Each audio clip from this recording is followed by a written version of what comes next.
Hello and welcome to the Yes I Am Psych Ed Centre. My name is Benjamin. I hope this finds you well. I've just come back from a break and I feel relaxed, refreshed and raring to go. Today I'm going to talk to you about self-loathing. Similar to Laura's blog post, I'm going to touch on how accessing the kind and compassionate part of yourself can start the healing process from self-loathing. In my research and preparation, I organically came up with 4 interventions to support the healing from self-loathing.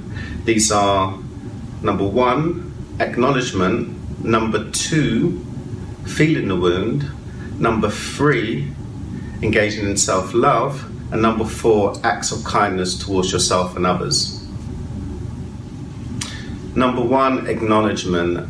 Let's begin with what is self-loathing. The Collins Dictionary describes self-loathing as being a great dislike of and disgust for oneself.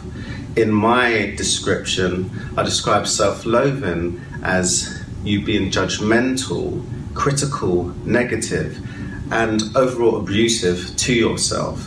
And this presents itself in you hating your parents, hating your personality, hating your culture, hating your gender, hating your sexual orientation, and so on. I have categorized the origins of self-loathing coming from 2 specific stimuli, the external stimuli and the internal stimuli. The external stimuli refers to the messages you have received. You're ugly, you're worthless, you're not good enough. With the internal stimuli, you've decided that because of your difference, you decided there's something wrong with you. For example, when I was a child, I wore glasses, none of my siblings wore glasses, so I decided that there's something wrong with me because I'm different to them. Check out Dwight Turner's YouTube channel on the other, and he expertly goes into the effects of being different. Check it out, it's really good. Number 2, feeling the wound. It's commonly known that the remedy for self-loathing is self-love, but this is not a snap decision that you can make mentally. It requires habitual practice to help you heal and recover from self-loathing. A part of the process, which many are not fond of, is being in the pain and the wound of self-loathing. I've mentioned before, by giving a complaint or an issue attention, it creates an opportunity for you to change the way that you relate to it and ultimately how it affects you. I stress again, the wound of self-loathing, you have to feel it and work through it, not paper over it and alienate it. Integration and transformation has helped me personally in my own personal process and also helped a lot of clients. Number 3, accessing the love in self. By accessing the loving part of yourself and allowing its expression, even if it feels alien to you and feel that you don't deserve it, by accessing this loving part of yourself, this can help you in the process of healing.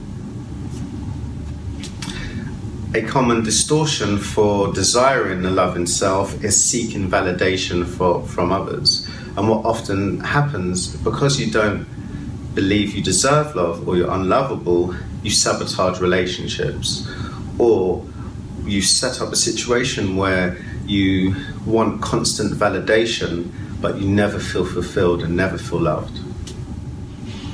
Another way of accessing that loving part of yourself is practicing a daily loving self meditation.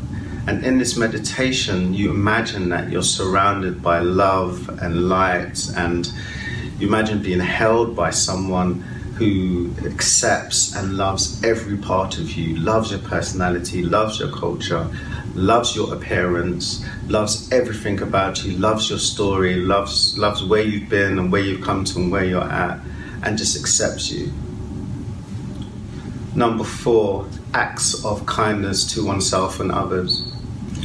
By offering support to others and empathizing with their suffering and not criticizing and judging, you are developing that kind and compassionate part of yourself.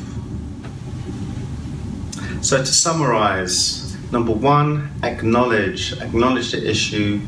If you give something an attention, there's opportunity to transform and change how you relate to it. Number two, feel the wound. Don't paper over it. Feel the wound, work through it, and there's opportunity for healing. Number three, access the loving part of yourself. The love and self meditation, practice that meditation, surround yourself by light. And number four, acts of kindness to yourself and others. By helping others, there's a dual process that happens where by helping others, you're developing that kind and compassionate part of yourself which you can access to support yourself when you're suffering. I hope you found this helpful, and I'll see you again soon. Take care.